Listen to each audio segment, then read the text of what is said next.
అప్పుల బాధలు వెంటాడుతున్నాయా? అయితే 6 JVR వారి జాతిరత్నాలు ధరించండి. నమస్తే, నేను మీ సంజీవ్ సునీల్. మనం టీవీ తిరుపతి వైఎస్ఆర్ కాంగ్రెస్ పార్టీ సంబంధించి social media in-charge Anil Reddy మరియు జగదీష్ రెడ్డి వీరిద్దరూ పవన్ అనే ఒక దళిత యువకుడిపై దాడి చేశారనేసి అని చెప్పేసి ఒక వీడియో వైరల్ అవుతోంది. ఇందులో దీనికి సంబంధించి ఆ బాధితుడు ఎవరైతే పవన్ ఉన్నారో ఆ పవన్ తల్లి ఇక్కడే ఉన్నారు. మీ అబ్బాయి పైన వైఎస్ఆర్సీకి సంబంధించిన వాళ్ళు దాడి చేశారనేసి అంటున్నారు. మరి వారు ఎందుకు దాడి చేశారు ఏంటి తెలియదు, ఎందుకనేసి తెలియదు. వీడియోలు చూసి మేము అందరికి చెప్పుకొని ఇక్కడ మా వాళ్ళందరినీ పిలిపించుకొని ఎస్పీ గారి దగ్గరికి మేము పోలీసు వాళ్ళ ద్వారా వచ్చాము. అంతే. అంటే ఎవరు ఎందుకు దాడి చేశారని తెలియదు. ఎవరైనా తెలుసా? తెలియదు సార్, వాళ్ళు కూడా మేము ఇంతవరకు చూడలేదు సార్. మేము ఇంతవరకు తెలియదు. ఆడ ఎవరో ఉన్నారని చెప్పారు కానీ మేము ఇంతవరకు వాళ్ళని కూడా మాకు చూపించలేదు. మా అబ్బాయి ఉన్నాడా చంపేసినారా అది కూడా తెలియట్లేదు. పవన్ కూడా మీ దగ్గర లేడా? నిన్న 11 గంటలకు వీడియోలు పెట్టారు. మళ్ళీ ఏం వీడియోలు మళ్ళీ ఏం పెట్టలేదు. ఫస్ట్ అవి పెట్టారు అంతే.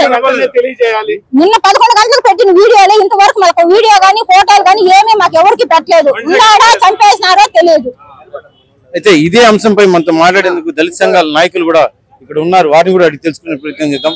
అన్న చెప్పండి, ఈ వైఎస్ఆర్ కాంగ్రెస్ పార్టీకి సంబంధించిన నాయకులు కొంతమంది పవన్ అనే ఈ దళిత యువకుడిని అతి క్రూరంగా కొట్టి ఈ రకంగా వారు హింసించడం జరిగింది. దానికి సంబంధించిన వీడియో కూడా వైరల్ అవుతోంది.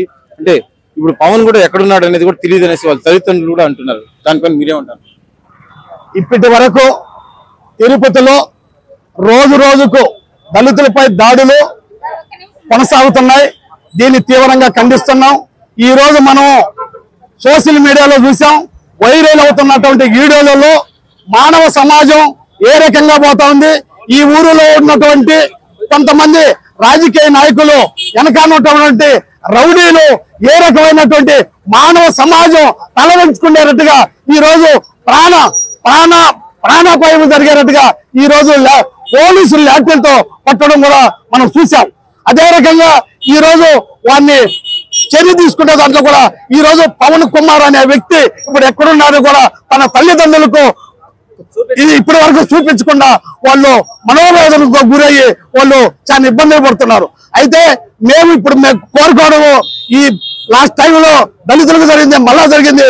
పోలీసులకు ఒకటే విజ్ఞప్తి చేస్తున్నాం, మీరు వెంటనే చట్టపరంగా ఎవరైతే మీ చట్టాన్ని ఈ ఊరు రౌడీలు చేతికి తీసుకుంటున్నారో వాళ్ళందరినీ కూడా వెంటనే వారి వెనకాల ఎంతటి వారు ఉన్నా కానీ వాళ్ళందరి మీద కూడా చర్య తీసుకొని వెంటనే వాళ్ళందరినీ చట్టపరమైనటువంటి కేసులు కట్టి పవన్ కుమార్కు ప్రాణహాని నుంచి వాళ్ళ కుటుంబానికి ప్రాణ రక్షణ కల్పించాలనేసి కోరుకుంటున్నాం. ప్రభుత్వం నుంచి వెంటనే వాళ్ళకు రక్షణ కల్పించాలని ఈ సందర్భంగా డిమాండ్ చేస్తున్నాం. ఏ పార్టీకి సంబంధించిన వాళ్ళు ఈ దాడి చేశారనేసి అని చెప్పేసి మీకు తెలిసింది? ఎవరు దాడి చేశారనేది వాళ్ళ పేర్లు ఏమైనా తెలుసా? ఇప్పుడు కూటమి ప్రభుత్వం వచ్చినాక దాడులు ఎక్కువైనాయి. గతంలో ఉన్న ప్రభుత్వం కూడా విపరీతమైనటువంటి దాడులు ఎక్కువగా చేశారు. వారు తక్కువ అని కాదు, వీరు ఎక్కువని కాదు. అయితే వీరందరూ కూడా సరే ఈ రాష్ట్రంలో కొన్ని వందల వేల కేసులు ఈ ప్రభుత్వాల ద్వారానే ఈ రాజకీయ నాయకుల అందతోనే జరుగుతున్నాయి. ఈ తిరుపతిలో ఇప్పుడు జరిగినటువంటి 2 కేసులు కూడా సరే ఈ రాజకీయ నాయకులు ఇలా బలం చూసుకొని ఈ రకంగా దాడులు చేస్తున్నారు. ఈ రోజు ఎవరైతే దాడి చేశారో ఆ యొక్క వ్యక్తులను కూడా ఇప్పుడు కూడా పోలీసులు వెంటనే అరెస్ట్ చేసి దాడి చేసిన వాళ్ళు ఏ పార్టీ వాళ్ళు ఏంటి? మేము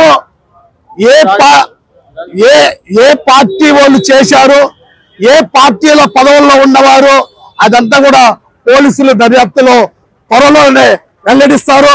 దానికోసం మేము కూడా వాళ్ళు ఏ పార్టీ వాళ్ళు అనేది కూడా ఆ కొట్టిన వ్యక్తులు ఎవరనేది కూడా మేము కూడా పోలీసులు అడుగుతున్నాం.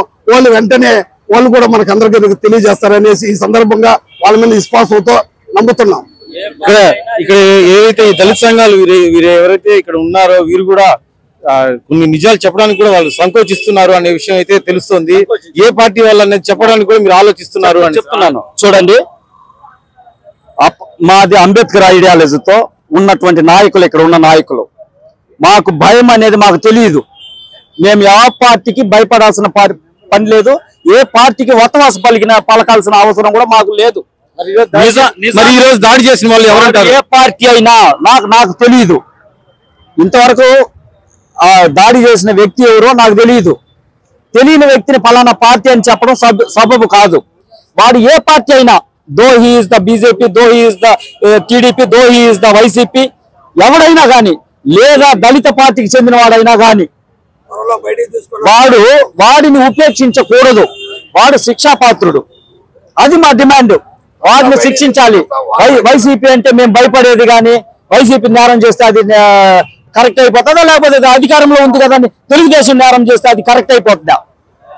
మరి ఇప్పుడు ఇప్పటి వరకు పవన్ పైన చాలా క్రూరంగా ఎవరైతే ఈ సోషల్ మీడియా, వైసీపీ సోషల్ మీడియాకి సంబంధించిన అనిల్ రెడ్డి, అదేవిధంగా వారి అనుచరులు కూడా వీడియోలో పవన్ ని చాలా దారుణంగా కొడుతున్న పరిస్థితి మనం చూసాం. వీడియోలో కూడా వచ్చింది. అదే అనిల్ రెడ్డి అనేవాడు ఎవడైనా గాని, వాడు ఏ పార్టీకి సంబంధించిన వాడైనా గాని వాడిని ఉపేక్షించేది లేదు, వాడిని వదిలిపెట్టేది లేదు. అంటే మేము భౌతిక దాడులకు దిగము. చట్టపరమైనటువంటి న్యాయము చేసేంత వరకు, వాడికి శిక్ష వచ్చేంత వరకు అల్లుపేరకుండా పోరాడతాం. వదిలిపెట్టము. వాడు ఏ పార్టీ అయినా కానీ, అలాంటి పార్టీని వాడిని అగ్గుని చేర్చుకున్న వాడిని ఏ పార్టీ అయినా దాన్ని దళిత సంఘాలు వ్యతిరేకిస్తుంది. దాన్ని దళిత సంఘాల్లో ఉండే వాళ్ళందరూ కూడా అనిల్ రెడ్డిని సమర్థిస్తే ఆ పార్టీని వెలివేస్తాం. ఇది ఇక్కడ చూస్తే గనక ఇక్కడ మరొక దళిత సంఘం నాయకులు కూడా ఉన్నారు. అన్న చెప్పండి, ఇప్పుడు పవన్ ఇప్పటి వరకు ఆచూకు కూడా తెలియలేదు. అయితే ఇప్పటికే దాడి చేసిన వాళ్ళలో ఇద్దరిని అయితే తీసుకొచ్చారు, మరొకరిని ఇంకా తీసుకురాలేసి డిఎస్పీ కూడా చెప్పడం జరిగింది. అంటే ఇప్పుడు పవన్ అసలు ఎక్కడున్నాడు, అసలు ఆ వీడియోలో కూడా చూస్తే కనుక చాలా దారుణంగా కొట్టడం జరిగింది. లాఠీ, ఒక ఫైబర్ లాఠీ తీసుకొని కొట్టడం జరిగింది. అది మనం కల్లారా కూడా ఆ వీడియోలో వైరల్ అవుతున్న వీడియోలో కూడా మనం చూసాము. దీన్ని ఏ రకంగా చూడాలి అసలు? దీనికంటే ముందుగా జేమ్స్ అనేటువంటి ఒక స్టూడెంట్ చదువుకోవడానికి ఈ తిరుపతిలో ఉంటే కేవలం తను ఎదుగుతున్న క్రమంలో, అక్కడ లీడర్షిప్ వహించేటువంటి క్రమంలో అతన్ని మూత్రం నెత్తిని పోసి చెప్పులు నెత్తిని పెట్టి సారీ చెప్పించినటువంటి చరిత్ర ఒక నెలకు ముందే జరిగింది. దాన్ని మేము అంబేద్కర్ భవనం కమిటీ నుంచి కానీ, లేదా ఎస్సీ వెల్ఫేర్ అసోసియేషన్ నుంచి కానీ, లేకుంటే ప్రజా సంఘాల ఐక్యవేదిక అందరూ కూడా మూకుమ్మడిగా ఒక ప్రయత్నం చేస్తే పోలీసుల సహకారంతో మేము అనుకున్నటువంటి 4-5 మందిని అరెస్ట్ చేస్తారని చూస్తే అందులో 18 మంది తేలారు. అంటే మేమేం ఆశిస్తున్నామంటే, ఇది వీడియోలో చూసినటువంటిది మాత్రమే మేము ప్రత్యక్షంగా చూడాల. ఆ అబ్బాయి నాకు దగ్గర, మా పక్క విలేజ్ అతను, మేము తిరుపతిలో ఉంటున్నాం. ఆ అబ్బాయి చదువుకోవడానికి వచ్చాడు జేమ్స్. ఈ అబ్బాయి ఉపాధి కోసం వచ్చాడు. ఆయన ఉపాధి కోసం వచ్చినటువంటి పిల్లోడు ఏం చేసినాడు అనేది సంగతి, ఒకవేళ వాళ్ళు డబ్బులు ఇవ్వాలన్నా, లేదా బండి దొంగతనం చేసినా పోలీస్ కంప్లైంట్ ఇవ్వాలా, లేదంటే ఆ తల్లిదండ్రులకి ఇంటిమేషన్ ఇవ్వాలా. ఒకవేళ అది కూడా కాకుంటే ఎవరైనా తెలిసిన వాళ్ళ దగ్గర నుంచి కంప్లైంట్ ఇచ్చి దాన్ని పరిష్కారం చేసుకునేదానికి అవకాశం ఉంది ప్రజాస్వామ్యంలో. అట్లా కాకుండా వీళ్ళు చట్టాన్ని తన చేతుల్లోకి తీసుకొని, పోలీసులు వాడేటువంటి లాఠీకరణ తీసుకొని కొట్టడానికి వీళ్ళెవరు.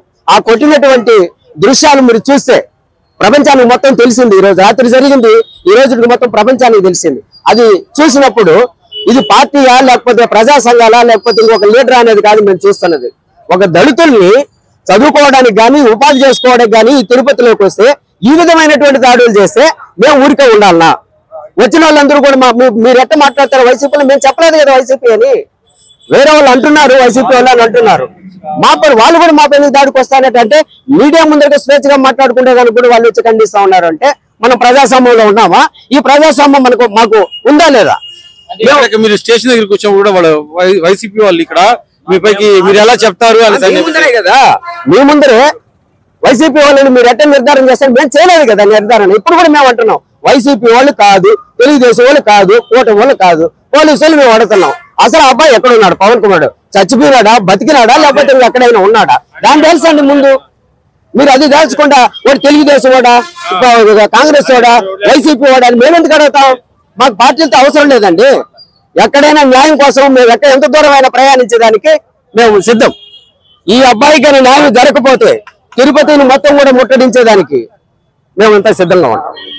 ఇది ఇక్కడ చూస్తే కనుక ఈస్ట్ పోలీస్ స్టేషన్, ఏదైతే ఈస్ట్ పోలీస్ స్టేషన్ ఉందో, ఈస్ట్ పోలీస్ స్టేషన్ బయటే ఈ దళిత సంఘాలందరూ కూడా ఇక్కడ బైఠాయించి వారందరూ కూడా ఇక్కడ నిరసన తెలుపుతున్న పరిస్థితి. అయితే ఈ పవన్ కుమార్ అనేది అతను అబ్బాయి అసలు గాయపడ్డ వ్యక్తి, దెబ్బలు తిన్న వ్యక్తి, అబ్బాయి ఎక్కడున్నాడు అనేది కూడా ఇప్పుడు తెలియని పరిస్థితి కూడా ఉంది అని అంటున్నారు. అదేవిధంగా మొన్న జేమ్స్ అనే దళిత యువకుడి పైన కూడా దాడి చేశారు. ఈ రోజు పవన్ కుమార్ అనే వ్యక్తి పైన కూడా దాడి చేశారు. అయితే జేమ్స్ చదువుకోవడానికి తిరుపతికి వచ్చి ఎదుగుతున్న క్రమంలోనే ఈ విధంగా దాడులు చేశారు అనేసి కూడా అంటున్నారు. అయితే ఇప్పుడు చూస్తే కనుక ఈ రోజు పవన్ కుమార్ పై దాడి జరగడంపై కూడా దళిత సంఘాలు అందరూ కూడా మండిపడుతున్నారు. దీనిపై మాకు న్యాయం జరిగేంత వరకు కూడా మేమంతా కూడా ఖచ్చితంగా ఆ పవన్ కుమార్ కుటుంబం వెంటే ఉంటామనేసి కూడా దళిత సంఘాలు కూడా వారు కూడా చెప్తున్న పరిస్థితి. పోలీసులు ఖచ్చితంగా న్యాయం చేయాలనేసి కూడా వారు కూడా కోరుతున్నారు. కెమెరా పర్సన్ యశ్వంత్, సంజీవ్ సునీల్, మనం టీవీ, తిరుపతి.